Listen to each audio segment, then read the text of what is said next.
Le tourisme solidaire, c'est privilégier les rencontres avec les locaux, soutenir l'environnement naturel et culturel et participer de manière éthique au développement local.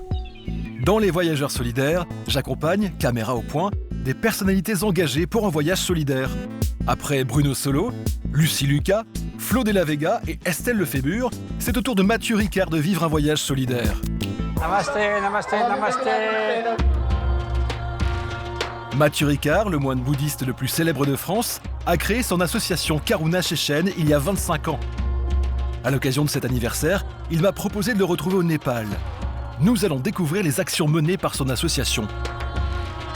Du coup, on a construit cette clinique qui est un peu le hub, le centre de toutes les activités. Et avec les cliniques mobiles, on rayonne dans 200-300 villages.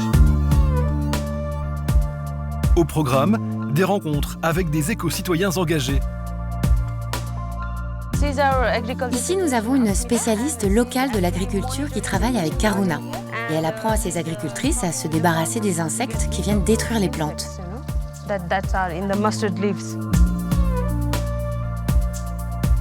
Comme vous pouvez le voir, tous les matériaux composant cette école que nous avons financée viennent du coin.